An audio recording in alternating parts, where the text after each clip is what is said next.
Hi, Miss Carla. I literally just saw your comment. How are you today?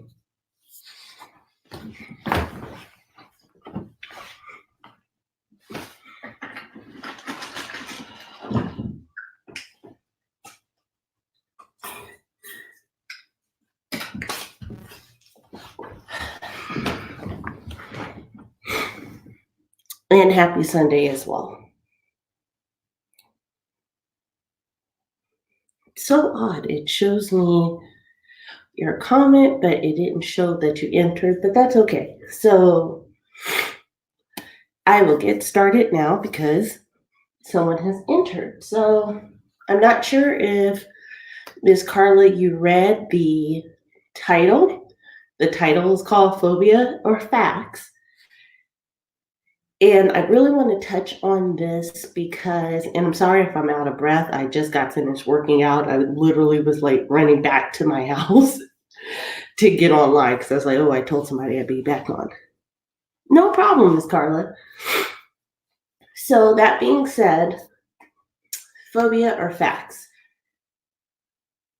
A lot of times, especially Black women, and I want to say Black women or even darker hued women, in the YouTube community are accused of all types of phobia. You are fat phobic, you are transphobic, you're homophobic, you're just phobic. You are accused of every type of phobia that's out there. The reason why I said phobia or facts is because I wonder if and I'm not saying that there's a particular sect nor group, and if anyone takes this out of context, I apologize that you took it out of context, but what I'm going to be speaking on is pure facts and from my perspective. That being said, has anyone ever, the individuals, and there's all different types of individuals, whether you are part of the LGBTQ community, whether you are a part of whatever community you're a part of, whether you're an ally, whether you are biracial,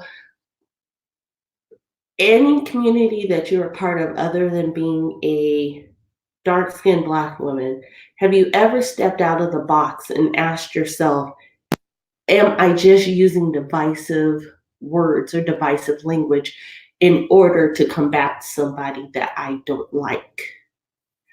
And I ask this question not just because of what's happening on the YouTube community, but what's happening in society and culture as a whole. Meaning, I'll use Eva Marcel or Eva Pigford, whatever people want to call her, from Real Housewives of Atlanta. Disclaimer, I do not watch that show. I did watch some reviews on the show talking about Eva Marcel calling Portia and Kenya nappy head. In one of the reviews, the gentleman who was speaking on it stated, oh, well, Portia called herself nappy head, so why is she going to get mad? Why is it okay to use a divisive slur? Because it's still a slur. It doesn't matter if someone of African American heritage uses it, it's still a slur. She still meant it as a slur. Why is it okay for her to use that slur, but it's not okay for Portia and Kenya to take offense to it? And I liken it to the overall topic because I have heard, as I'm sure anybody who will be listening to this, I have heard other individuals throw slurs. And slurs can be as simple as saying, y'all hoes, y'all bitches. And I apologize if I offend anybody with my language. I am not calling anyone anything. I am simply using it in a contextual manner. How many times have you been on a platform and you have heard someone who is speaking to the African American women, because let's face it, 90 to 92% of all the viewers are African American women. That being said, how many times have you heard someone, y'all hoes, y'all bitches? Literally, when I was working out and I was just skimming through different content creators, I heard this language repeatedly. And it was not from African American women, but every single time that, or I'm going to say darker skinned African American women, there we go. But every single time that they said it, and they just said it like it was water. For instance, one content creator was speaking on the Flame Monroe incident, where Flame Monroe was like, I'm a man, yes, I am transgendered, but I still use the pronouns of men. You can call me a man, you can call me a woman. And this content creator was like, you can't say that, because if you do, then people are going to take that and run with it and call everybody else. And it's like, one, you need to give the audience a little more credit and a little more hope for their intelligence, but be that as it may. Two, that content creator then went on to say, well, when y'all hoes was told to call Prince, the artist formerly known as, y'all did it. And when y'all hoes, and literally every single sentence was y'all hoes. Hoe has never been a term of endearment, and nobody can say anything different. It's disrespectful, because you can use it as a slur. You can use it as calling someone a derogative name. So it just is the term bitch. And again, these are being used in context as an educational format. I am not calling anyone anything like that, because I don't want to. That being said, why is it okay for someone to use that? And to use those slurs, because they're slurs towards Black women, just like you call them nappy head, just like you call them burnt whatever, just like you call them, like, if you would like people to refrain from using certain slurs, we have to do that across the board. And yes, Miss Carla, thank you for chiming in and saying that you hear it and you see it. I just wonder why we're okay with it, because it does not make me feel good. I'm going to be very honest with you. During this transition in my life over the past year, because nothing comes quickly, I will tell you that I have changed my walk and I have changed my talk. And that means that I'm not down for all of that. I'm not using the N word anymore. I do not listen to the same music that I did a year ago. I do not listen to the same content that I did a year ago. And when a content creator starts to become abusive, and I'm not going to say towards me, but towards people like me, I got issues. And what I do, I don't fight them. I don't argue. I simply unsubscribe. That's the most powerful thing you can do, is to block that negativity, because when we invite that negativity, and we in essence we condone it.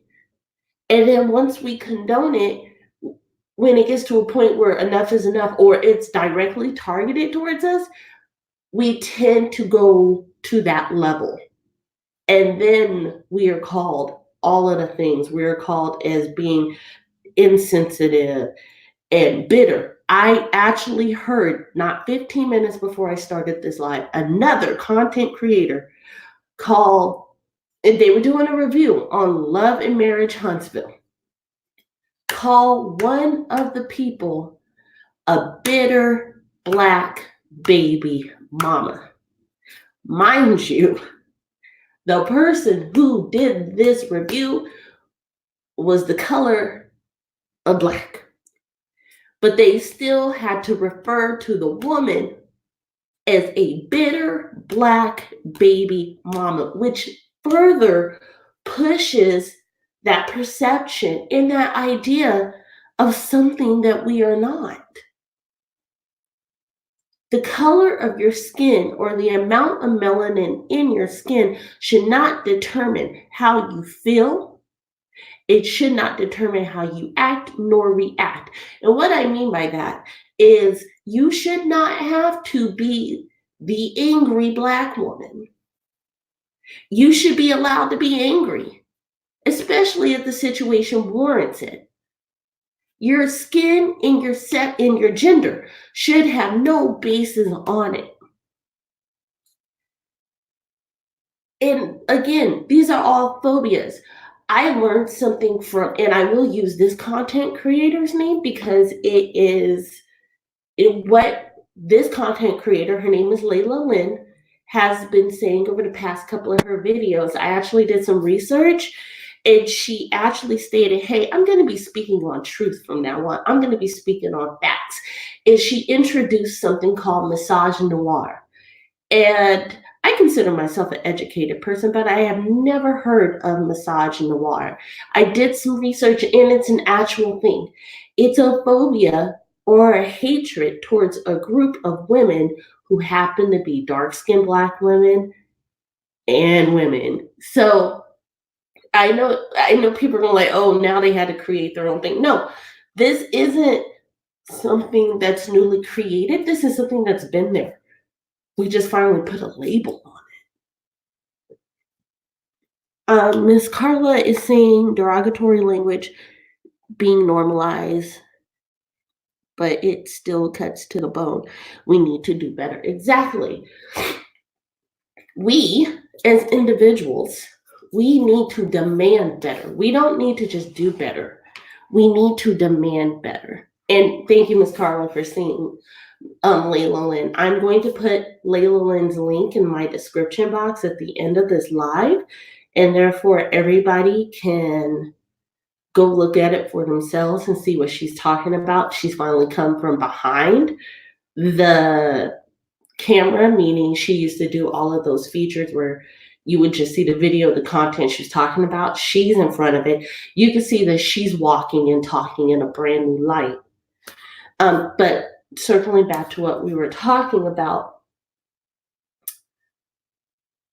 I bring this to the forefront, and I'm talking about this because it is so important to talk about.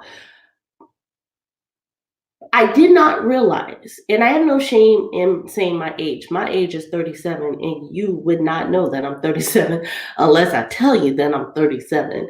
Be that as it may, thank you, God, for bringing me this far. In my 37 years on earth, I have never, ever seen the vitriol and the hatred towards who I am until the past couple of years. And I'm not going to put this on the current administration or the alt-right or whatever we want to call it, because it's always been there. People just got brand new. People just got to feel like it was okay for them to show it. And the reason why is because we are in effect allowing it to happen. I say this because I'm going to be picking a lot of things out that have happened. A lot of things are very, very verifiable and transparent. The whole Popeye situation. I am here to tell you, I have never, ever had that Popeye's chicken sandwich. I do not want to have that Popeye's chicken sandwich. I believe that there is some kind of chemical in that Popeye's chicken sandwich. As a matter of fact, a content creator did come out and say that there is 26 man-made chemicals in a chicken sandwich. Be that as it may, I really, truly believe that there's something in that sandwich. I also believe in, call it conspiracy, call it whatever you want, but you cannot call it non-factual. I don't know if people used to watch Boondocks. I did. Boondocks did a whole episode on this. Anyway, if you notice how people were reacting to the sandwich, now, I'm not saying only Black people ate this sandwich. I'm saying that the news media and the propaganda or the advertisement was catered towards the Black people. And it showed us in a disparaging light. It showed us losing our mind over a chicken sandwich. A chicken sandwich that you could have went into your kitchen, or first you would have had to go to the grocery store, but you would have went into your kitchen and made even better. And it just bothered me that we had so much, and nobody spoke to this, and people were talking about it in the workplace and everything, and I was getting offended because I was like, what? Why is it only Black people falling out over this chicken sandwich? Because we all know that that wasn't the case, but they sensationalized it. And to me, culturally, in the perspective or the perception that's being put out there, it brought us down another level. You saw Black women windmilling. You saw Black dudes body slamming women. You saw, it was just atrocious. And to me, that's a phobia. That's a perception of a phobia. Because now, and let's be real with ourselves. Let's have these hard conversations. How many times have we seen people in the grocery store and you notice that you're being, you and your big old purse and your cart full of food and your app on your phone, because I have an app for my grocery stores on my phone to catch the latest deals because I spend entirely too much in produce, I swear. But you notice people looking at you odd. Like, I go a lot of times in workout gear because I have trained myself to, hey, park your car at your house and go take a walk. I probably live half a mile from a grocery store, so I will walk to the grocery store. That's getting steps in, that's getting my exercise in. But my workout gear has pockets. I spend a lot of money on just my workout clothes. It's stupid now that I think about it. However, we sit there and I've noticed people will watch me. They'll watch me even at the checkout stand. And then even when I'm pulling out my credit card or my ATM card or cash, they'll still watch me like, oh, why? Well, where's all of this? And da-da-da-da. But meanwhile, I have seen so many white people and Asian people walk out without paying for stuff. And I'm being honest, like, how many times have you seen somebody with cases of water or soda on the bottom of their car and that stuff don't get scanned? And they just push out on their merry way. I've seen that so many times, and I'm like, so you're not gonna go check that. But you looking at me over $5 worth of tomatoes and jalapenos. But that person just got you for a cool 20. 2 weeks ago, I was walking by the grocery store on my nightly walk, and this white kid, and he's white, there's no other way around it to describe him. This white kid with a beanie comes trucking by me with a case of Absolute vodka, an Absolute case, like it had 12 to 15 bottles, jumps into this gold Chevy Cavalier, like one of those old beat up ones, late 90s, like 98, 99. I'm a car enthusiast, so I can tell you about cars. Anywho, and then I see the store clerk looking at me and she just closes the door. And I'm looking at her like, so you're not going to say nothing to that? You're not going to call the cops and fall out? You're not going to play victim? Okay. Yeah, we, Black people, dark-skinned Black people, we get the third degree. These are the things that I'm saying, phobia are facts. Fact is, this is a true fact. If you take any CRJ, which is criminal justice course, I encourage anyone who goes back to school, take CRJ 104. It will help you in life. Be that as it may. It absolutely tells you that police officers, store clerks, the industry as a whole, they are trained to look for Black people to steal. So a lot of times people will use that, well, it's always the Black people that they catch. Okay, well, if you're looking for the Black person, meanwhile, everybody else who is stealing from you is not being counted. It's a skewed statistic. Much like everything in this country, it's a skewed statistic. And Miss Carla has been writing something, so let me get to it. I haven't tried it either. People are dying over the sandwich. It's crazy. Oh, thank you, Miss Carla. Yes, someone got stabbed in the parking lot. Now, here's the thing. Let's break down that conversation about why that person died. That person died because he cut the line and started some drama. The drama did not end in the restaurant. They went outside to handle the business. The guy who cut the line, who ultimately died, got the better of the person in the fight. And that was something that I talked about last week, where I said, we don't know how to let things go.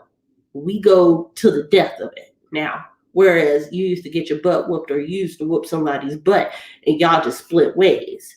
And if you can come together and speak amicably, you could. Now, that's not the case. And unfortunately, that's what happened with that gentleman in Maryland. He got the better of somebody in the fight.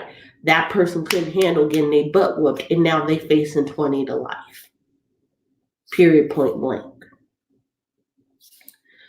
But going back to what I was saying about just the perception, I need help understanding. And Ms. Carla, I thank you so much for being willing to be in the actual back and forth or the comment section, because what people don't realize is there are other people in this room, they're just not talking, which is fine. I get it. It's a sensitive subject. Either way it goes, your people who see this on the replay, they're going to feel a certain way if they're unwilling to be open about the conversation and be real about the conversation.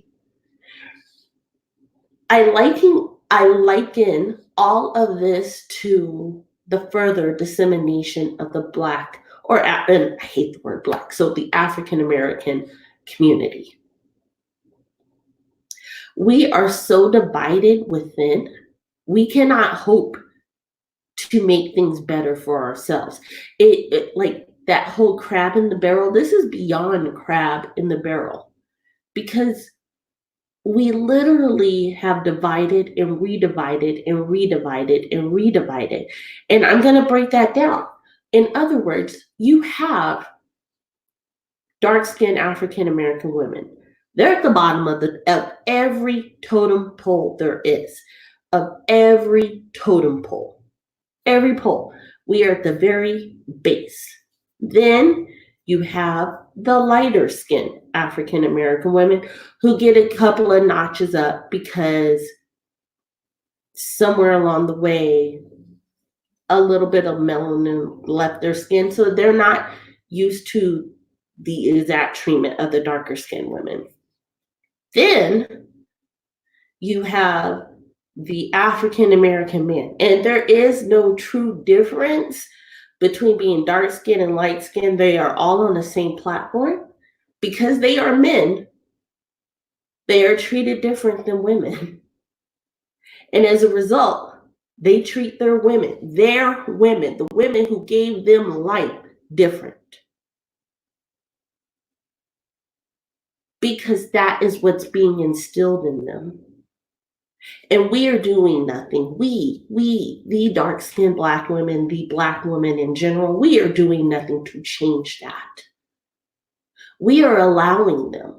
We're allowing them to call us hoes and bitches and nappy heads and all of the horrific things that you can be called, and bitter and angry. To me, that's just as bad as being called nappy head, especially when it's bitter Black woman or angry Black woman. Like, to me, you might as well just slap me in my face when you say that. Anyways, we allow them to think that that's okay, and we say nothing, because what are we doing? We're bigging them up. We're showing forgiveness. And I don't understand, why do we keep forgiving someone who does not respect us. I'm a true believer, and I said this in my last one as well. I am a true believer that when you are truly sorry, you truly had no idea of your actions, and you truly did not know of the circumstance or the outcome that would be.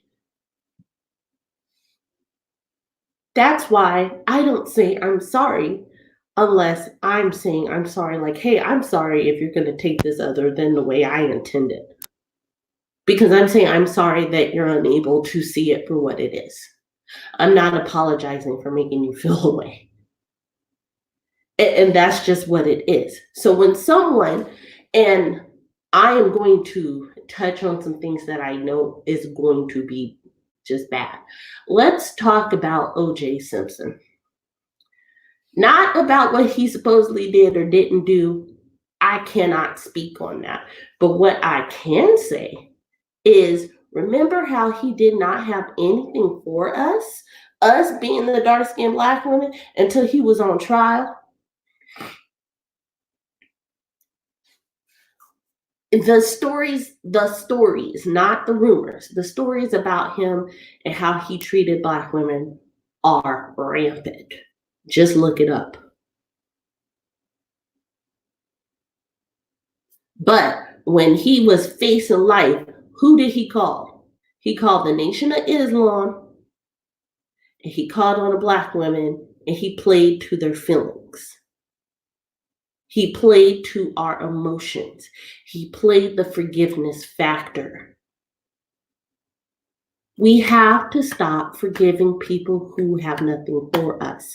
And we have to stand in it, because I trust and believe they are standing and uniting in their feelings towards you. When you walk into a situation, when you walk into a work environment, when you walk into public, you are automatically being departmentalized as who you are, even though that's not who you are. And you forgive them. Why is that? And I'm not saying being militant. I'm not saying go out there and pop off on the first person you see. But I am saying hold yourself higher than what you've been holding yourself. And realize that words do hurt. And words cut to the bone. And it's about time that we take those words back. It's about time that as a woman, as a darker skinned woman, as a human being, because guess what? Before you are those two things, you are a human being. It's about time that you stand up there and you say, I deserve more, and I'm going to demand more. I am going to demand more with my time. I am going to demand more of my emotions. I am going to demand more of my intelligence, and I am going to demand more with my being, because when I lay down at night, I need to feel good. And it's not about being sensitive. I have heard so many times when people start rising up and people start clapping back, oh, you're too sensitive. You need to grow a thicker skin. No, you need to back down. You need to stop trying to aimlessly attack somebody because you do not understand it. That's the difference between phobia and fact. The fact is that you, anybody who listens to this, you are a human being. That's a fact. The fact is, you are going to naturally react to things that hurt you. You are going to react to words that hurt you. And no matter how many times somebody calls you out of your name, it hurts, especially if they don't know you. And to classify you, anything that you are, is wrong, especially if they don't know you. So I'm going to be honest, guys. I'm in my feelings. I am not okay with being called hoes and black this and black that. I'm not down with that. And I'm sorry. This is something I will apologize for. I'm sorry that I ever condoned that coming out of anyone's mouth. Whether you were dark-skinned, light-skinned woman, man, or you didn't decide on what you were. I'm sorry. I'm sorry that I even gave you that click and view. I'm sorry that I even brought you up. I'm sorry that I gave you another chance because you didn't deserve it.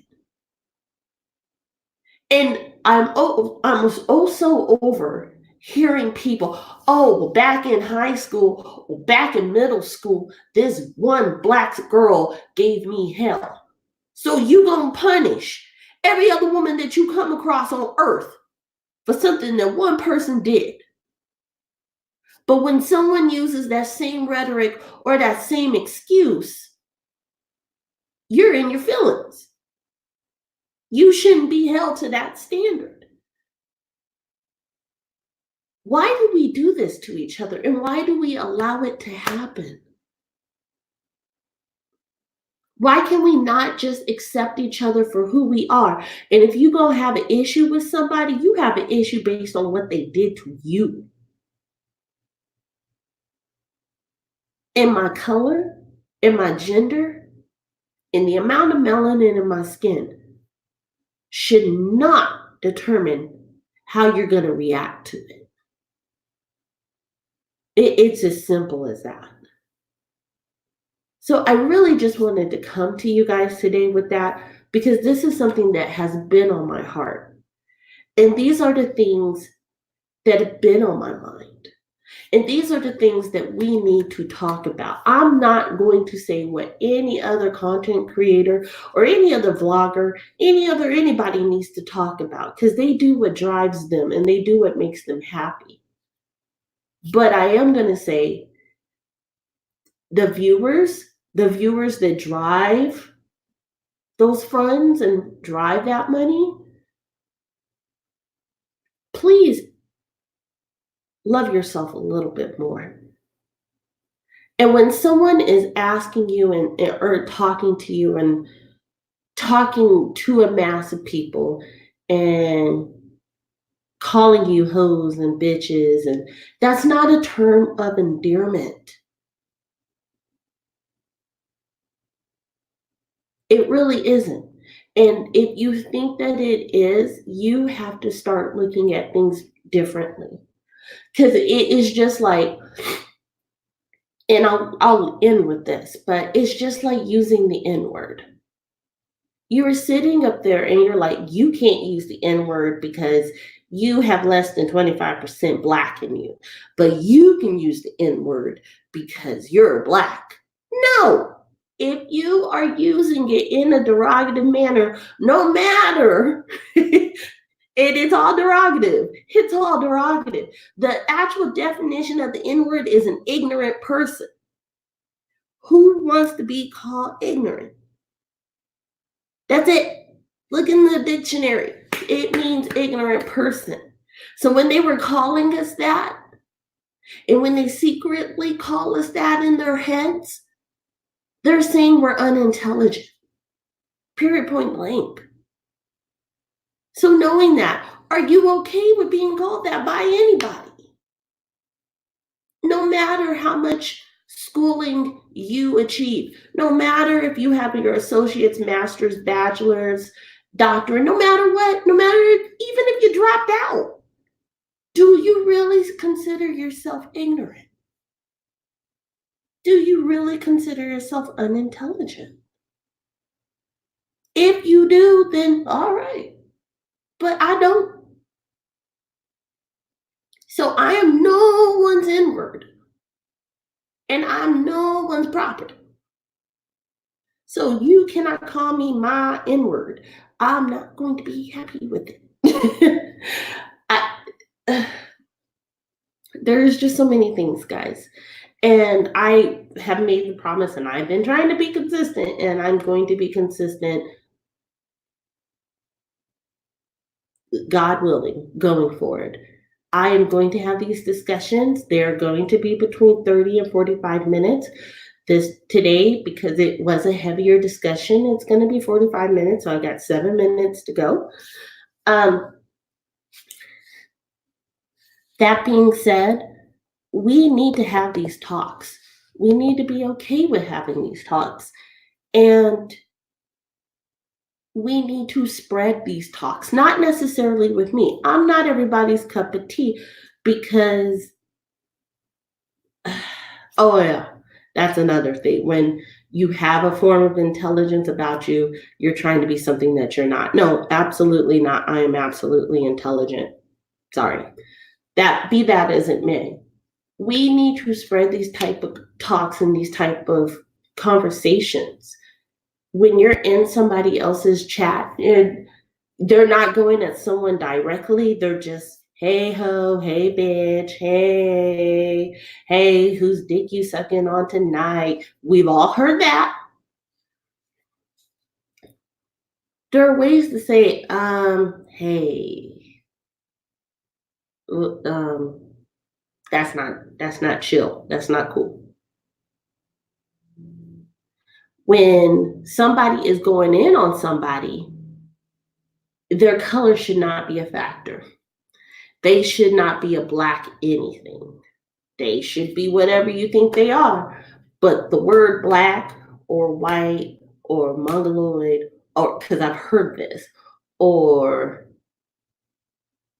I'm black like this and not like this. Y'all know who I'm talking about. What content creator has said that? Because I've heard that from that content creator. He says that habitually. It's a he. But all of those things, stop it. When people are imitating us, imitating dark-skinned black women, we are not all Aunt Jemima. We are not all Big Mama. We're not. We might be wise, but we are not those depictions. That's the same as wearing blackface to me. It's not funny. You are demeaning us. You're demeaning the people who gave you life. It's not an homage. There's a difference. There's a difference between art and imitation. They say art is imitation. It's not. There's a big difference. What James does is art. He goes out there and he shows the beauty and edification. What some other content creators do, that's not art. That's making fun of the people who support you. And we realize it. We just don't call you out on it.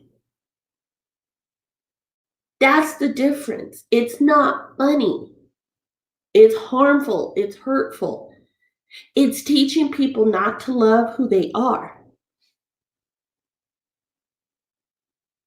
There you go, Miss Carla. They leave very little to the imagination.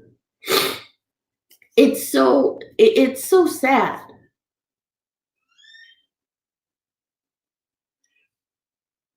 When you are imitating someone's dialect or the way that they talk, because they're from the South or they're from the Midwest or they're from wherever, and you're imitating that, or you're imitating what you perceive their level of knowledge is, that's harmful. And even if you were directing it towards one particular person, other people feel it too. And everybody's like, oh, if the shoe fits, wear it. Oh, if it wasn't meant for you. It's kind of like going to church. When you go to church and you hear the word, not every single part of that sermon may be for you, but there are parts that affect you. There are parts that kind of hurt you. There are parts that kind of open you up to make you start self-realizing. That's it. That's what content creators do. And it's a very powerful thing, especially when you are going above and beyond and you're getting thousands of views and thousands of subscribers. You have a platform. Use your platform for good. Use your platform to instill knowledge. Sorry, my allergies just kicked in. It's It's the anxiety of it all. But use your platform to push forward self-healing and self-knowledge and self-attainment and betterment. And I'm not saying, and I've heard it all, guys. Oh, people only subscribe to the mess. That's not true. That's not true. Some people look for avenues to make them feel better, to have them leave that platform learning something that they didn't know. So I'm going to end with that. It is 12:45. So I still have a busy day. It is a blessed Sunday. Every day that you wake up is a day to get it right. That's the best way I can leave you with. Those are the things that you need to understand. So with that, I wish you all the blessings, love, and light. I hope that my words reached you in a positive manner. I hope nobody sees that this was a targeted attack, because it was not. And I hope that everybody goes forward. I will see you next week. Next week, we are going to be talking about